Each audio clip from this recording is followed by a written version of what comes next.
네, 야시카 마이크로텍 줌 120이라는 카메라예요.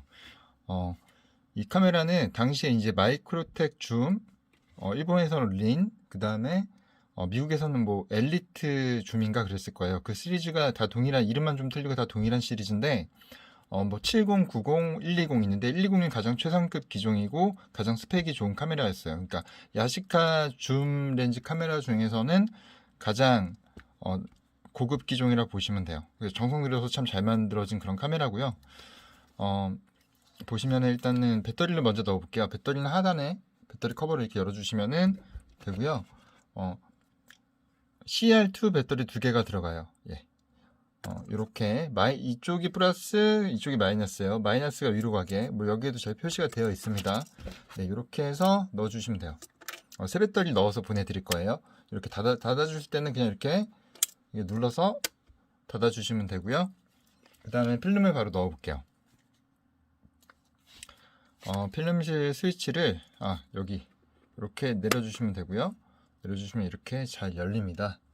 그리고 나서 필름을 넣어주시면 돼요. 이렇게 해서 넣어주시고요. 네, 여기 주황색 보이시죠? 이 주황색 선 있는 데까지 넣어주시면 돼요. 그래서 룰러 끝에 살짝 들어가는 느낌 정도로, 너무 짧게 넣거나 너무 길게 넣으면 로딩이 안 될 수가 있어요. 이렇게 넣어주시면 돼요. 그리고 닫아주시고, 그리고 이거 넣을 때 필름이 이렇게 뜨면 안 돼요. 이쪽 부분이요. 필름은 재질상 이렇게 울기 때문에 어느 정도 뜰 수는 있어요. 하지만은 이쪽 부분이 이렇게 들어 올려주면 안 됩니다. 네, 이 부분만 아니면은 로딩이 잘 될 거예요. 네, 이렇게 해서 닫아주시면은 이렇게 모터 소리가 나고요. 로딩이 잘 되면 일자가 표시돼요. 1이라는 숫자는 첫 번째 장을 찍을 차례다 라는 뜻이에요.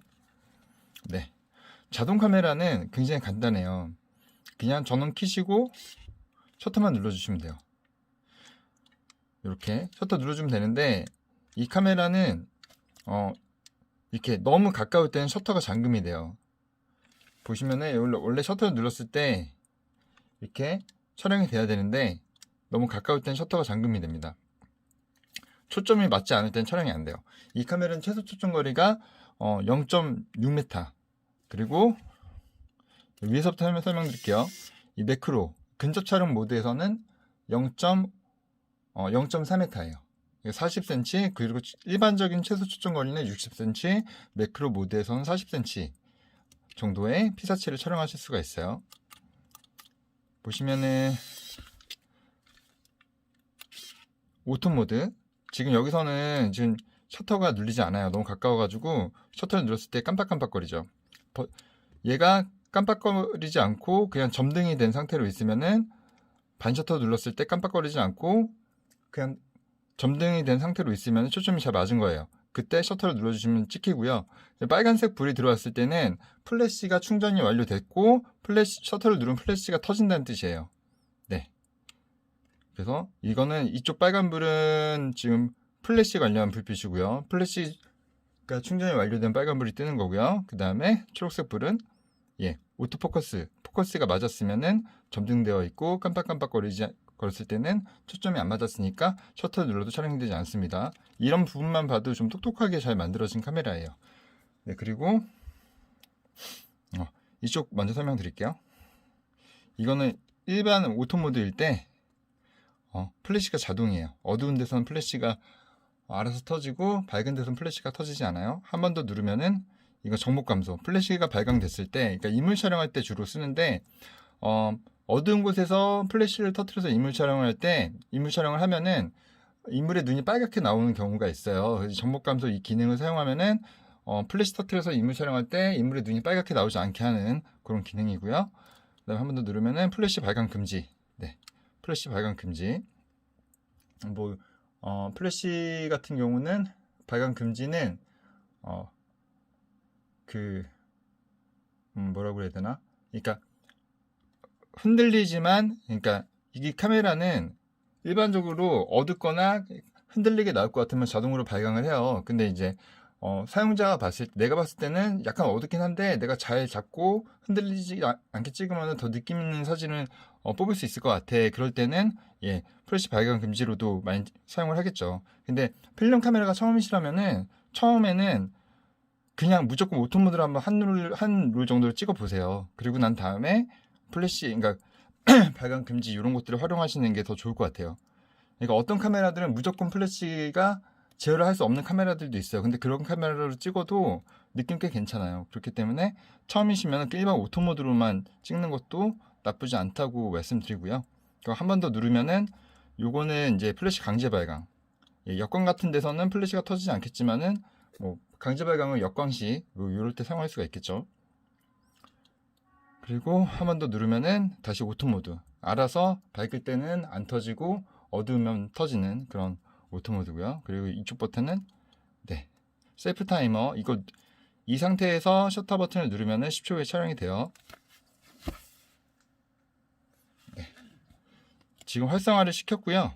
숫자 내려가는 거 보이시죠? 앞에서는 이렇게 빨간색 불이 깜빡깜빡거리고 이렇게 촬영이 됩니다. 그리고 나서 한 번 더 누르면은 연사. 이건 이제 누르고 있으면은 계속 촬영이 돼요. 한번 보여드릴게요.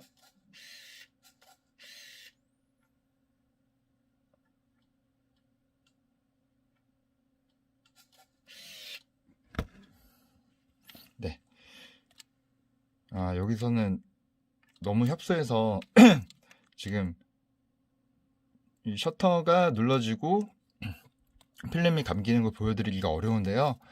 아무튼 받으신 다음에 한번 거리 60cm 이상 놓고 거리별로 이렇게 떨어뜨린 다음에 한번 해보세요. 그러면은 잘 될 겁니다. 그리고 이제 밝은 곳에서 필름 카메라니까 밝은 곳에서 테스트해 보시는 게 좋고요. 그리고 한 번 더 누르면은 아까 요거는 이제 셀프 타이머 연사 기능인데요. 셀프 타이머 해놓은 다음에 사진이 몇 번 더 찍히는 거예요. 셀프 타이머 되고 10초 후에 한 번 더 찍히고 또 찍히고 뭐 그런 식으로 되는 거고요. 그 다음에 위에 있는 거 설명드릴게요. 이건 스팟 측광. 스팟 측광은 일반 그 오토 모드보다 측광을 그러니까 더 작은 영역에 측광을 하는 거예요. 좀 어려운 설명일 수도 있는데 뭐 이거는 그러니까 명암비가 심한 그러니까 그늘진 곳에서 한쪽은 뭐 이렇게 햇빛이 들어오고 그런 곳에서 피사체를 촬영하실 때 찍으면 좀 더 명암비가 선명한 사진을 얻을 수가 있어요. 이건 한번 검색을 해보시는 게 이건 일반적인 기능 설명이니까 스팟 측광이 어떠한 사진에 어떤 영향을 미친다, 어떤 기능이다라는 거는 스팟 측광이라고 검색을 한번 해보시는 게 좋을 것 같아요.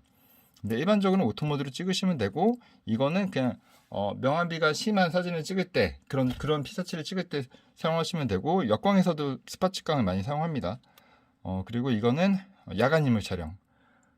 그냥 어두운 곳에서 플래시를 터트려서 인물 촬영을 하면은 인물은 하얗게 나오고 뒷 배경은 그냥 까맣게 나와요. 근데 이 모드를 사용하면은 인물과 배경이 적절히 이렇게 사라져 있는 적절히 산 사진을 보실 수가 있어요. 그래서 그러니까 밤이지만은 뒤에 배경도 어느 정도 나오게 해주는 그런 기능이에요. 이건 이게 그러니까 플래시, 그러니까 슬로우 싱크로라고 하는 기능인데 플래시가 터지는 속도를 좀 조절을 해서 그렇게 만들어진 기술이라고 합니다. 근데 이건 무한대 모드, 이거는 풍경 모드는 아니고요.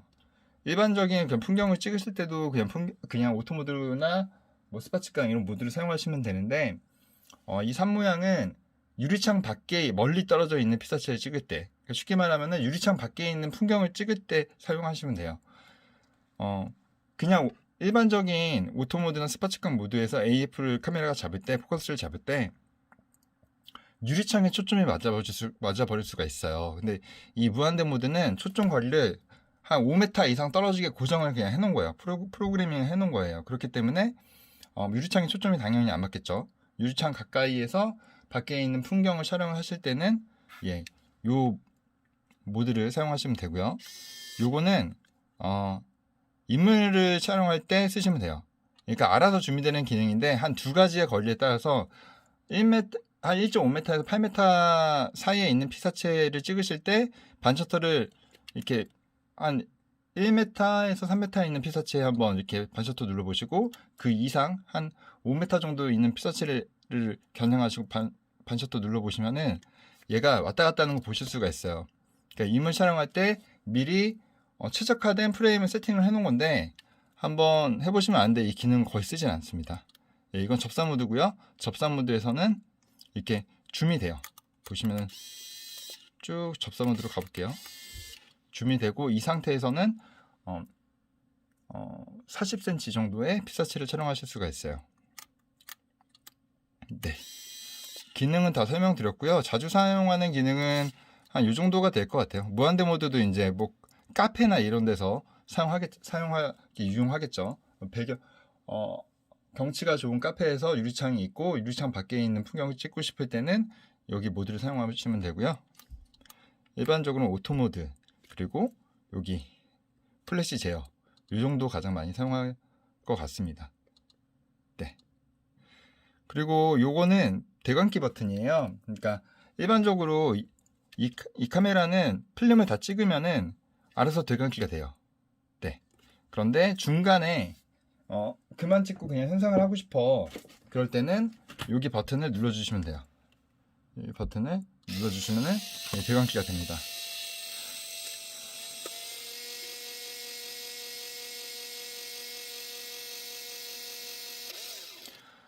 필름은 가장 많이 쓰는 게 36장짜리 그리고 24장짜리도 많이 사용을 하죠. 그런데 24장짜리, 그러니까 36장짜리 기준으로 말씀을 드릴게요. 36장짜리 필름을 넣었는데 여기 방금 여기 필름 카운터의 숫자가 뭐 36, 37, 38까지 갈 거예요. 그러니까 필름은 좀 길게 제작이 돼서 나와요. 그렇기 때문에 24장짜리 기준으로도 한 26까지 찍히고 대감기가 되고 36장짜리 필름 같은 경우는 한 38 정도까지 올라갔다가 대감기가 될 거예요. 그래서 36장짜리 필름을 넣었지만은 왜 숫자가 더 올라갈까 했을 때는 지극히 정상인 거니까 더 찍고 그냥 다 찍으면 대감기가 되니까 그냥 그렇게 끝까지 찍고 대감기가 되니까 그럼 다 찍었구나 생각하시면 돼요. 일단은 어려운 거 없어요. 제가 좀 설명이 어려웠을 수도 있지만은 기본적으로 배터리 넣고 그 다음에 필름 넣고 필름 넣었을 때 잘 로딩이 되면 1이라는 숫자가 표시된다고 했죠. 그리고 전원 켜고 그냥 촬영해 주시면 돼요. 최소 초점 거리가 60cm니까 60cm 이상 거리를 촬영해 주시면 되는데 아무래도 이 카메라가 나온 지가 벌써 20년이 훌쩍 넘었죠. 95년도에 나왔으니까. 그렇기 때문에 너무 가까운 60cm 정도의 피사체를 촬영하는 것보다 한 조금 더 떨어뜨린 피사체를 촬영하는 걸 추천을 드려요. 한 0.8cm, 0.8m 정도. 네. 그 이상 피사체를 촬영하는 걸 추천을 드리고요. 한번 사용해 보시면은 저는 이 카메라로 촬영을 해봤는데 굉장히 쨍하게 잘 나오는 그런 카메라예요. 잘 만들어지기도 했고요. 그럼 한번 잘 사용해 보시고 궁금하신 사항 있으면 언제든지 연락 주시면 되고요. 한번 잘 사용해 보시길 바라겠습니다. 감사합니다.